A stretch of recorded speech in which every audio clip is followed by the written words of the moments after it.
okay man yung Pampor. Tama ko dito si San Loreto. Uuwi na kami. Sa wakas, nakarating din kami dito sa May Manawag. Nakataon ka na ba sa kamanditan? Nakataon?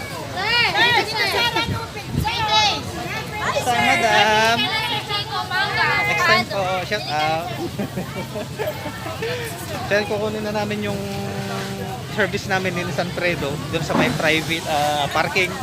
Nakapagpapicture na rin kami sa may loob ng Manawag Church and nakapagdasal.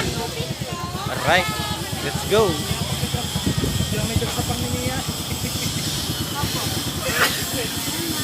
So ang daming mga pwedeng mabiling mga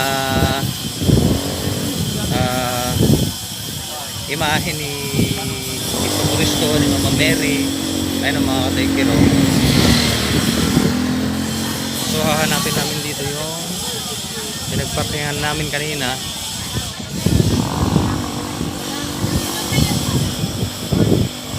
Okay, let's go. Ito na ata yun eh. Alright. Dami pagpipiliin mga katikiro. Oh. Hello, good morning. So dito namin pinark yung sasakyan mga katikir. Yung mga service namin private parking. Yan si Insan, oh, sama ko. So thank you kay Insan dahil sinamahan niya akong magmanawag.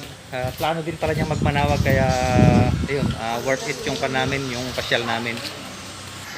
So mga katikir, may baon-baon tayong inuman ng Mountain Dew kanina. Tinapon ko yung tubig niya and then kumuha tayo ng holy water dun sa may loob. Maghahati na lang kami ni San Fredo. So pauwi na nga kami.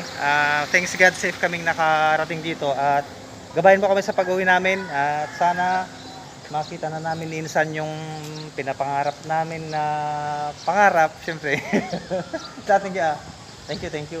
Hindi nakasama si Padre Jibong tsaka si Padre Louie dahil may gagawin sila ngayon na importante. Yung dalawang kaibigan namin na mga girls, hindi rin sila nakasama dahil may importante rin silang lakad. So ayun mga ka-take care, yun lang yung video natin. Ingat po kayo lagi. Lagi nyong tatandaan. God bless you all. Take care. Boom. Peace.